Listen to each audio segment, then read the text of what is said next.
Assalamualaikum and hi, my name is Anisha Binti Yussoff, number metric DBA193017. Today, I would like to explain about the stress factor in your life and responding to stress. Firstly, stress refers to two simultaneous events. Firstly, an external stimulus which is a stressor, and secondly can affect the physical and emotional response to that stimulus, such as anxiety, fear, muscle tension, surging heart rate, and so on. Example, if you experience fear, anxiety, or stress, your heart rate will increase. People who can feel their heartbeat or flutter may be experiencing palpitations. This may be due to stress, anxiety, medication, or it may be a sign of a serious heart condition. After that, stress can come from your environment, body, or your mind. Environmental stress at work may be caused by noise, safety concern, windowless setting, long hours, or unrealistic deadline. Example, noise at work. This can cause us stress and difficult to focus because of the situation that bothers us to do a job or a task. Then safety concern is about we feeling insecure, and also when we do too long, such as not following the exact working hours, and superiors give an unrealistic deadline to send the task will cause stress. Next, positive stress can be a powerful stimulus for growth if it motivates you to do your best work. It can be built within you the energy and desire needed to perform effectively. It can also promote greater awareness and help you focus on getting tasks completed quickly and efficiently. However, a great deal of the mental stress we encounter every day is caused by our negative thinking and faulty reasoning. Stress can be as positive or negative, such as buying a house and suddenly he is fired. This will cause stress to thinking of paying for a house, like the current situation in Malaysia. Next, responding to stress. They have three elements of stress, which is the stressor, your perception of it, and your response to it. Second is try to respond in a way that helps you create mental, physical, and emotional balance. This will reduce stress as you are able to control all of this and will calm you down. Then, you or we must perceive stress as a challenge rather than a threat, because when we think that it's a threat, we will act on negative things. Thus, our natural response to stress is often called the fight or flight syndrome. Lastly, when people are under stress, surges in the stress hormones, adrenaline and cortisol hormones strongly affect their reasoning.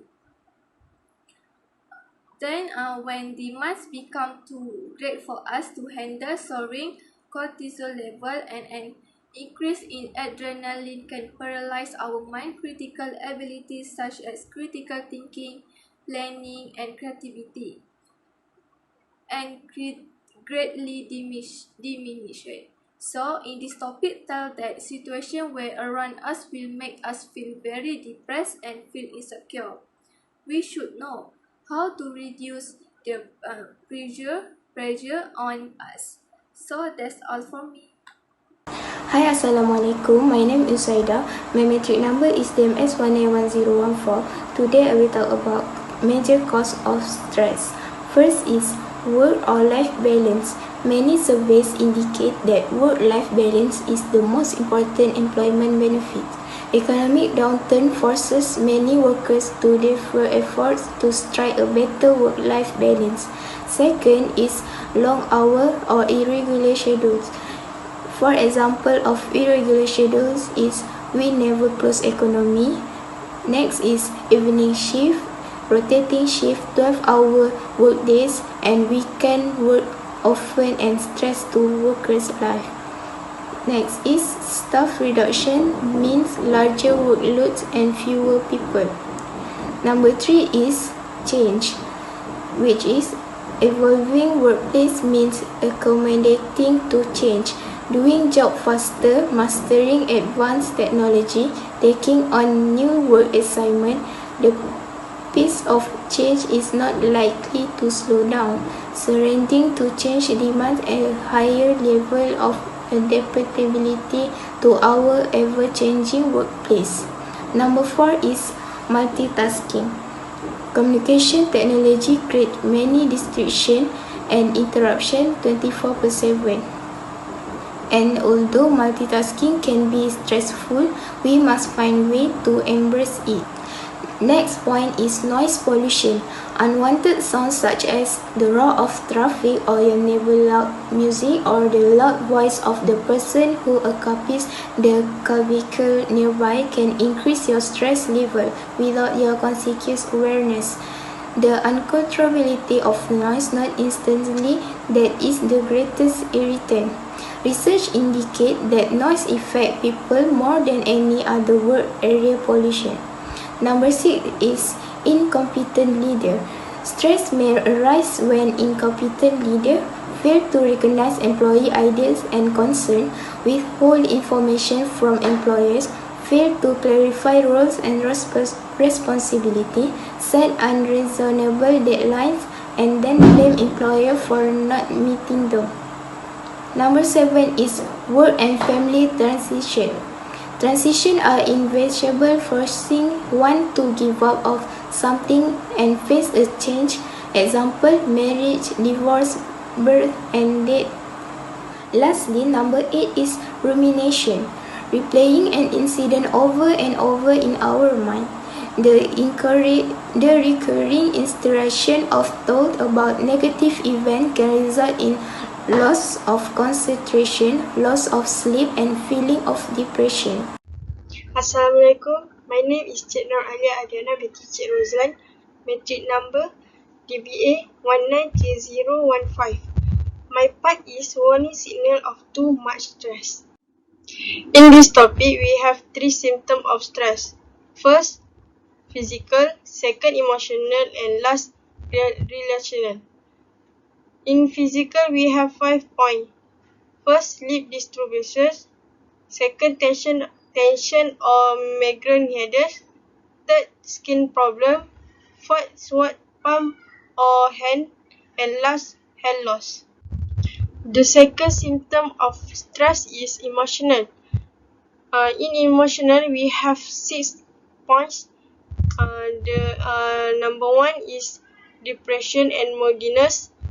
Number 2, substance abuse. Number 3, memory problem.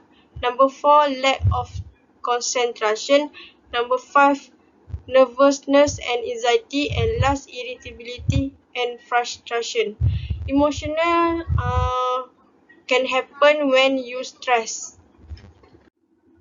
The last symptom for this topic is irrational. Irrational have 5 points. Points number 1, conflict with workers or employees. Number 2, overreaction. Number 3, road rage. And number 4, increased agreements. And the last point is isolation from social activities. That's all for my part. Assalamualaikum warahmatullahi wabarakatuh. My name is Muhammad Danish Isyraq bin Razali. My number matric card is DGD 193009. Alright. My point is stress management strategies. Eliminating on stress is not realistic. We can learn to manage our reaction to stresses. Make stress management techniques part of your daily routine. Once you become aware of what creates a stressful response in you. Look for stress management strategies that will help you cope with stressful situations. Right, number 1, sleep. Getting enough quality sleep is one of the most effective stress management strategies. Train your body to improve your sleep recovery periods. Develop a sleep ritual. Go to bed and get up at the same time as often as possible. Mentally wind down before going to bed. Avoid central nervous system stimulants such as caffeine, chocolate, alcohol, and or nicotine near bedtime. Keep your bedroom cool, well ventilated, and dark. Alright, number 2. For most people, the number one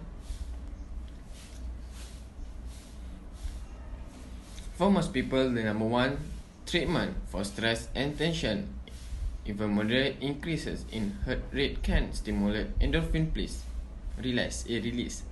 Example, walking, swimming, low impact aerobics, tennis, and jogging. Even gentle exercise can help you manage your daily stress and improve motivation. Take advantage of the physical and mental benefits of exercise. Alright, number 3. Forces you to focus on the present moment rather than on things that are causing you stress. We take 14 to 19 breath minutes while at rest. The goal is to lower that rate to under 10. Complete cycle breathing. Inhale, then pause while gently holding the breath in. Exhale, the pause while holding the breath out. Abdominal breathing. Inhale, press your abdominal muscles out and down. Exhale, pull the abdominal muscles up and in. Number 4. Relaxation techniques that slow your pulse, respiration, and brainwave activity and lower your blood pressure. Practicing meditation regularly can permanently rewire the brain to raise levels of happiness, lower stress, and improve immune system function. Most meditation techniques involve these elements. Sit or lie down in a comfortable, quiet place where you are not likely to be disturbed. Intentionally relax the muscle of your body from your toes to your head. Focus on the sound of each breath using abdominal breathing techniques. Train yourself to think about the calm and peaceful present. If your mind drifts, slowly bring it back to focus on the present. So, number 5, solitude. Those who are constantly in touch with others can benefit from the therapeutic effect of solitude. Solitude can be viewed as an emotional breather and restore of energy and a form of rest similar to sleep. Solitude is often required for the unconscious to process thought and event. Number 6. Resilience. Resilience is able to bounce back when confronted with stressful situation. Resilience is not just a personal characteristic, it applies to teams as well. When people have confidence in themselves, in one another, and in an organization, it motivates them to push the boundaries and strive to achieve more without fear of making a mistake. Teams that are immersed in a culture of initiative, accountability, and collaboration are more likely to believe that they can weather any storm. Thank you. Hi, Assalamualaikum everyone. My name is Aqilah Binti Asri. I'm taking Diploma in Business Administration. My metric number is DBA 191324. I will cover topic positive psychology to combat stress. There are 7 positive psychology to combat stress. The first is happiness. Happiness is more than just a mood. It's a way of living and working. Each person has different happiness baseline, and fortunately, you can learn to raise yours. By learning how to raise your baseline, you can achieve higher level of happiness. From that, you can achieve highest level of happiness. Number 2 is lather and have fun. Laughter is a gentle exercise of the body, a form of inner jogging. When you laugh, immune systems get both stress-related hormones are reduced, respiratory functions is improved, and having fun while you are on the job does not produce being serious about your work and caring about doing a good job. Besides that, the goals to create positive, fun loving atmosphere that helps reduce stress level. Number 3 is commit random act of kindness. Act of kindness to a friend, family, even stranger decrease stress level and improve mental health. Then, research study participants who complete 5 acts of kindness toward others not feel much happier throughout day, but also in subsequent day. Number 4 is be optimistic. Train your mind to see the positive during stressful time creates increased optimism. Optimists cope better during stressful situations and maintain high level of being during time of hardship. Optimism is a powerful predictor of work performance. Optimists set more goals and more difficult goals. Put more effort into obtaining those goals. Stay more engaged in the face of the difficult and rise above obstacles easy than pessimists. Number 5 is use your unique strength, which is if you focus on what you do well and what you do enjoy the most, you're only less likely to be stressed or depressed and more likely to be successful. In one study, people who used their signature strength were significantly happier and less depressed than those in the control group. 6 months later, there's still high level of happiness. Number 6 is set goals. An effective way to overcome feeling discouraged and helpless during a difficult time in life is the number 6 is an effective way to number 6 is set goals. An effective way to overcome feeling discouraged and helpless during a difficult time in life is set a goal. Setting small, attainable goals help you regain control and feel sense of accomplishment. Take a large goal and break it into small chunks. What you can be achieved during a week, even a day. As you check off each goal, you will see and feel sense of accomplished as you achieve your goals. And then be sure to celebrate even small wins. And then lastly is regain or let go of control. People are experiencing stress when they feel they have no control in a situation. Needless worry about things outside of control is complete waste of time and rob people of energy and time that can be put toward other more productive thing they can control. That's all for me. Thank you. Hi, my name is Nabila Binti and my metric number is DMS191013. So I'm going to talk about coping with psychology disorder. Okay, which is this is have a comparison, which is comparison of psychological disorder is divided by 3, which is anxiety, depressions, and burnout. Okay, what is anxiety? Which is that this is intense feeling of apprehensions are long, standing, and usually disruptive. And what is depression is a mood disorder characterized by persistent and overwhelming sadness and hopelessness. And what is burnout? Burnout is a gradual intensifying pattern of physical and psychological and behavior dysfunction. therapy option. Therapy option, which is you can employee assistance program address the negative effect of psychological disorder before employers become a dysfunctional. And next, 12-step program, which is work the step, attend a meeting.